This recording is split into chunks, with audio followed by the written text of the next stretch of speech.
ولیوں میں ہے سب سے اعلیٰ رتبہ غوث اعظم کا، رتبہ غوث اعظم کا، اونچے اونچوں کے گردن پر تلوار غوث اعظم کا، تلوار غوث اعظم کا۔ اور اس شعر کو دیکھیے، خالی جھولی گر بھرنا ہو آؤ چلے اجمیر چلیں۔ اجمیر دیکھیں نا، آقا حسین نے وہاں تن من دھن سب کچھ قربان کر کے اسلام کو بچا لیا۔ انہی کے اولادوں میں سے ایک اولاد اجمیر کی دھرتی میں ہے جو کٹورا دکھا کر کے اسی اسلام کو پھر پھیلا دیا۔ بچانے کی بات آئی تو باپ دادا نے اس طرح قربانی دی کہ کربلا کے میدان میں سب کو لٹا دیا اور دین محمدی کو بچا لیا، اور ایسا بچایا ہے کہ ہر نبی دنیا میں تشریف لائے، کم و بیش 1,24,000 انبیاء و مرسلین دنیا میں تشریف لائے۔ اللہ تعالیٰ نے ہر نبی کو دین دیا، ہر نبی کو کتاب دی، اور شریعت بھی انہیں عطا فرمائی، قانون بھی دیا۔ لیکن جیسے ہی وہ نبی اس دنیا سے پردہ کیے، ظاہری زندگی لے کے چلے گئے، انہی کی امت ان کا دین بدل دیا، انہی کی امت ان کا دین بدل دیا۔ اب بعض تو ایسے بھی تھے کہ کچھ انبیاء کرام ایسے بھی تھے کہ ان کے ظاہری حیات ہی کے اندر، ظاہری زندگی کے اندر ان کی امت ان کی شریعت کو بدل دیا۔ اور اللہ نے جب اپنے آخری پیغمبر، اپنے حبیب، اپنے محبوب کو دنیا میں بھیجا تو کتاب تو میرے نبی کو بھی عطا فرمایا، شریعت میرے نبی کو بھی دی گئی، قانون میرے نبی کو بھی دیا گیا، چلنے کا طریقہ میرے نبی کو بھی دیا گیا، بولنے کا طریقہ میرے نبی کو بھی دیا گیا۔ اب اگر کوئی بندہ سیدھے راستے پہ چلے تو چلنے کے لیے ان کو نبی کی سیرت دیکھنا ضروری ہے کہ میرے نبی کیسے چلتے ہیں۔ تھوڑا سا اور آواز کم کرو نا، دیکھو ادھر جس پر یہ تار لگا ہے نا وہی والا ادھر گھما۔ ہلو ہلو ہلو، درود شریف پڑھیے، اللہم صلی علی، اور تھوڑا کم کرو، اللہم صلی علی سیدنا شفیعنا حبیبنا مولانا محمد معدن الجود والکرم بارک وسلم، صلو علیہ صلاۃ و سلام علیک یا رسول اللہ صلی اللہ علیہ وسلم، اور تھوڑا کم کرو۔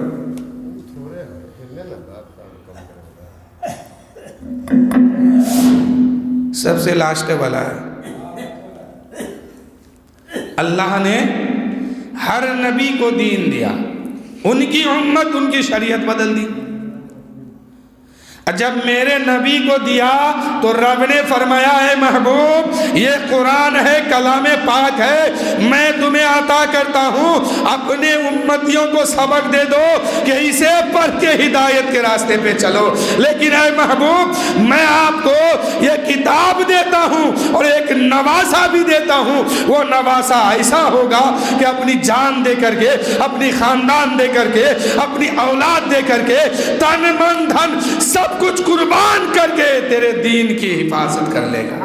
نعرہ تکبیر، نعرہ رسالت، یا رسول اللہ، فیضان اعلی حضرت، زندہ باد۔ سبحان اللہ۔ کہ محبوب ایک نواسہ آپ کا ایسا ہوگا جس کا نام حسین ہوگا، حسین۔ اور نبی کی شریعت اس لیے مٹ گئی کہ ان نبیوں کے پاس حسین جیسا کوئی نواسہ نہیں تھا، اور میرے نبی کی شریعت آج بھی موجود ہے۔ جیسے کل قیامت، کل جو ہے مکہ کی سرزمین پر، مدینے کے دھرتی پر جیسے نبی کی شریعت چمک رہی تھی، وہی شریعت آج بھی موجود ہے، وہی کتاب آج بھی ہے۔ نہ کتاب کے اندر کوئی حرف میں تبدیل آیا ہے، نہ شریعت کے اندر کوئی مسئلہ و مسائل میں تبدیل آیا ہے۔ اس لیے کہ میرے نبی کے پاس حسین جیسا نواسا تھا، اور میرے حسین نے کربلا کے میدان میں پہنچ کر اعلان کر دیا، اے یزیدیوں کان کھول کر سن لو، سب کچھ تو ہو سکتا ہے، بیٹا بھی قربان ہو جائے، بھائی بھی قربان ہو جائے، بھتیجا بھی قربان ہو جائے، بھانجا بھی قربان ہو جائے تو ہو جائے، لیکن شریعت پر آنچ آنے نہیں دوں گا، میں سب کو قربان کر دوں گا، شریعت کو بچا لوں گا۔ اور یزید کا یہی کہنا تھا کہ نماز مت پڑھ، یزید کا یہی کہنا تھا روزہ مت رکھ، یزید کا یہی کہنا تھا شراب پیو، یزید کا یہی کہنا تھا کہ شادی غیر محرم نہیں محرم ہی کے اندر کر دو، یعنی یزید یہ فیصلہ ظاہر کیا تھا بھائی بہن میں شادی کرو، قرآن کی تلاوت نہ کرو، شراب کو عام کرو، جوا کو عام کر دو، روزہ نہ رکھو، یعنی شریعت کو وہ بدلنا چاہا۔ امام حسین کھڑے ہو گئے اور اعلان کر دیا، اے یزیدیوں سنو، یہ آن اور شان محمد کے نام پر، قربان میری جان محمد کے نام پر، سب کچھ تو ہو سکتا ہے، اپنی جان بھی ہم دے دیں گے، اپنے بچوں کو بھی ہم قربان کر دیں گے، بھائی کی قربانی دے دیں گے، بھتیجے کی قربانی دے دیں گے، بھانجے کی قربانی دے دیں گے، خود ہم بھی قربان ہو جائیں گے، لیکن نانا کی شریعت پر آنچ آنے نہیں دیں گے، نبی کا قانون مٹنے نہیں دیں گے، رسول پر جو کتاب نازل ہوئی ہے اس کتاب میں کوئی تبدیل نہیں ہونے دیں گے۔ آخر میں امام حسین نے جام شہادت پی لیے اور اس کتاب کو، اس قانون کو، اس شریعت کو بچا کر ہمیں دے دیے۔ اگر امام حسین وہاں شہید نہ ہوتے، اپنی جان بچا لیتے، اپنی ایمان بچا لیتے، اپنا ایمان بھی بچ جاتا، جان بھی بچ جاتی، تو آج یہ مسجد کا محراب آپ کے سامنے نہیں ہوتا، اور آپ بھی پتہ نہیں کہاں گھنٹی بجاتے ہوتے، مسلمان بھی نہیں ہوتے۔ آج جو دنیا میں مسجد ہے، مدرسہ ہے، خانقاہ ہیں، علماء ہے، آپ ہیں، ہم ہیں، سر پہ ٹوپی ہے، یہ حسین کا دین ہے، صدقہ ہے۔ اگر وہ کربلا کے میدان میں نہ جاتے تو آج کہیں کچھ نظر نہیں آتا، سب گھنٹی بجاتے ہوئے نظر۔ تو یہ حسین کا احسان ہے آپ پر ہم، کہ سر جب امام پاک کا تن سے جدا ہوا، وہ پڑھتے رہے قرآن محمد کے نام پر۔ اور انہی کے بیٹوں میں سے ایک بیٹا ہندوستان کے سرزمین پر تشریف لائے، اور ایک ہی وقت میں، ایک ہی دور اور زمانے کے اندر 90 لاکھ لوگوں کو کلمہ پڑھا کے مسلمان کر دیا۔ تو بچانے کی بات آئی تو خاندان دے کر کے باپ داداؤں نے اسلام کو بچا لیا، اور پھیلانے کی بات آئی تو انہی کے بیٹوں میں سے ایک بیٹا ایک چھوٹا سا کٹورا دکھا دکھا کے اسلام پھیلا دیا۔ میرے آقا خواجہ غریب نواز ہندوستان میں اسلام کا قانون لے کے آئے، لیکن جنگ نہیں کیے ہیں، کسی سے لڑے نہیں ہیں، تلوار بازی نہیں ہوئی ہے، محبت اور اخلاق اور کردار دیکھ کر کے لوگ کلمہ پڑھا ہے۔ یہ خواجہ کی شان ہے کہ بھارت میں خواجہ سنجر ہے، اسی لیے بھارت ہوا ہے مہان محمد کے نام پر۔ سر جب امام پاک کا تن سے جدا ہوا، وہ پڑھتے رہے قرآن محمد کے نام پر، اور سر جب امام پاک کا تن سے جدا ہوا، وہ پڑھتے رہے قرآن محمد کے نام پر، اور بھارت میں خواجہ سنجر ہے، اسی لیے بھارت ہوا ہے مہان محمد کے نام پر۔ آج کرسی پر کوئی بھی بیٹھے، راجہ تو میرا خواجہ ہی ہے۔ شاعر کہتے ہیں، سنیے سماعت کیجیے، کہ جھولی کہ خالی جھولی اگر بھرنا ہو، آؤ چلو اجمیر چلے، خالی جھولی گر بھرنا ہو، آؤ چلو اجمیر چلے، میرے خواجہ بانٹ رہے ہیں، میرے خواجہ بانٹ رہے ہیں صدقہ غوث اعظم کا،